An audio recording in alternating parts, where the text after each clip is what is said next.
আচ্ছা, আর এই গ্রাসরুটসের আমি জেলা প্রেসিডেন্ট হিসেবে আছি এখানে। তো এই হিসেবে এই সুবাদে অনেকে আমাকে চিনে। তো আপনাদের যে কোনো সুবিধা অসুবিধা বা কোনো প্রয়োজনে আমাকে নক করবেন, আমি আপনাদেরকে হেল্প করব। তো এটা আর কি বলবো, আসলে সবাই খুব ভালো করে বিজনেস করেন। আসলে শুধু বিজনেস করলে হবে না, মাথায় রাখেন যারা এই বছর ট্যাক্স দিচ্ছেন খুবই ভালো কথা, হ্যাঁ, আর যারা দিচ্ছেন না তারা চিন্তা করেন 2025 সাল আমরা সবাই সরকারকে ট্যাক্স দিব। আমি কিন্তু এই বছর সরকারকে ট্যাক্স দিয়েছি, তার মানে আমি বাংলাদেশের একজন গর্বিত নাগরিক। শুধু নিজের কথা চিন্তা করলে হবে না, আমি বিজনেস করব, আমার প্রফিট মার্জিন যেন দেশের প্রত্যেকটা মানুষ তার সুবিধা নিতে পারে। আমার ট্যাক্স দিয়েই আমার দেশের উন্নয়ন হবে। আমি শুধু আমার উন্নয়ন করব এটা ভাবলে হবে না, আমাকে দেশ ও জাতি এবং মানুষের জন্য কল্যাণ করতে হবে। ধন্যবাদ সবাইকে, আসসালামু আলাইকুম। ধন্যবাদ আপা আপনার মূল্যবান বক্তব্যের জন্য। আপা যে কথাটা বললো লাস্টে, যে আমার শুধু নিজের কথা ভাবলে হবে না, সমাজের জন্য কিছু দায়বদ্ধতা আমাদের আছে। যেহেতু আমরা নারী উদ্যোক্তা বা আমি নিজে ব্যাংকার, আমাদের প্রত্যেকেরই যে যার অবস্থান থেকে তাদের অবশ্যই সামাজিক দায়বদ্ধতা আছে। আপনাদের আয়োজন করার জন্য সবাইকে আন্তরিকভাবে ধন্যবাদ। আর আমি একজন নারী উদ্যোক্তা, আমি পাট এবং রিসাইকেল প্রোডাক্ট নিয়ে কাজ করি। আমার প্রতিষ্ঠানের নাম হচ্ছে আইলো, যেটাকে আনসারি ইনোভেটিভ নারীদের নিয়ে কাজ করি। আমার প্রায় 400+ কর্মী আছে। সো আর আমি এসএমই তে 2022 সালে শ্রেষ্ঠ 6 উদ্যোক্তা হয়েছি এবং আমাকে এবং এখান থেকে আমি অনেক সবচেয়ে বড় কথা হচ্ছে তখন আমার ফার্স্ট একটা অভিজ্ঞতা, ফার্স্ট মেলা করা ঢাকায়। সব মিলে ওখানে আমার ফার্স্ট অভিজ্ঞতার মধ্যে আমি অনেক বায়ার পেয়েছি, যেগুলো ইউরোপিয়ান কান্ট্রি থেকে, আবার জাপান এবং স্পেন। আমি সবগুলোতে মাল দিচ্ছি, তবে স্পেন আর জাপানে আমি ডিরেক্ট মাল দিচ্ছি। আর আর বাকিগুলো ইউরোপিয়ান কান্ট্রি থেকে আমার কাছে ভায়া হয়ে নিচ্ছে, এই আর কি।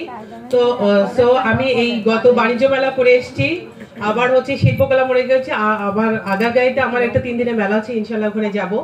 তো সবাইকে নিয়ে কাজ করা এবং আমি যে কর্মীগুলোকে কাজ করি, যে থার্ড জেন্ডারদের নিয়ে কাজ করি, তাদেরকে আমার শুরু থেকে খুব আগ্রহ যে তাদের জন্য কিছু করা এবং তাদেরকে নিয়ে কিছু কাজ করা। যখন দেখি তারা অবঞ্চিত ভাবে মানে লোকদেরকে বিরক্ত করছে বা রূঢ় আচরণ করছে, বা আমরাই তাদেরকে রূঢ় আচরণ করার জন্য তৈরি করছি, এবং তারপর আমার তখন থেকে চিন্তা আসলো যে এদের জন্য কিছু করতে হবে, এদেরকে নিয়ে কাজ করতে হবে। তখন দেখা যাবে যে তারাও স্বাবলম্বী হবে এবং তারাও উদ্যোক্তা হয়ে গড়ে উঠবে। এটাই ছিল আমার কথা। আর কারো যদি প্রোডাক্ট প্রয়োজন হয় আমার কাছ থেকে নিতে পারবেন। আমার প্রতিষ্ঠান আইলো, আর leading style, branding leading style. ধন্যবাদ আপা। আর আমার এটা কুড়িগ্রাম চিলমারিতে, হ্যাঁ ওখানে, এই আর কি। ধন্যবাদ। আমি ফজিলাতুল নেসে, সবাইকে আন্তরিকভাবে ধন্যবাদ আমাকে বলা। ধন্যবাদ আপা আপনার মূল্যবান বক্তব্যের জন্য। আচ্ছা, আমরা এখন একটু আগাই যে আমরা নারী উদ্যোক্তাদের ব্যবসার সুযোগ। এখানে অলরেডি কিন্তু আমরা জেনে গেছি একজন মাশরুম নিয়ে বিজনেস করছে, একজন ডেকোরেশন নিয়ে বিজনেস করছে, একজন সরিষা খাঁটি তেল ভেজাল নাই এরকম প্রোডাক্ট নিয়ে কাজ করছে। তো এখানে আমাদের অনেকগুলো আছে। তো এখানে অনেকেরই দেখবেন যে সবাই কিছু না কিছু এটার মধ্যে কেউ না কেউ কিছু করে, যেমন জুয়েলারি, বিউটি পার্লার। অনেক আপাদেরই দেখি বিউটি পার্লার আছে, ডে কেয়ার সেন্টার।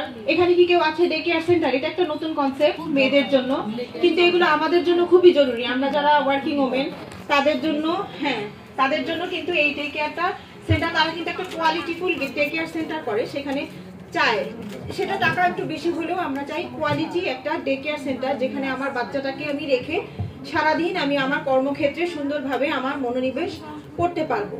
তো এই সেক্টরটাতেও আপনারা আসতে পারেন। অথবা আপনাদের এখানে আছে খাদ্য প্রক্রিয়াজাতকরণ ও সংরক্ষণ, এটাও কিন্তু খুব ভালো একটা প্রজেক্ট। এখানেও নারীরা কম আছে, সব ম্যাক্সিমাম নারীরাই দেখা যায় বুটিক্স নিয়ে কাজ করে। কিন্তু আপনারা একটু যদি আপনাদের কনসেপ্টটা একটু চেঞ্জ করে, যদি যেখানে আমাদের এখন চাহিদা, আমাদের কিন্তু সমাজে এক এক সময় এক এক রকম চাহিদা হয়। এখন প্রত্যেকটা নারী কিন্তু ওয়ার্কিং নারী, কেউ কিছু না কিছু করে।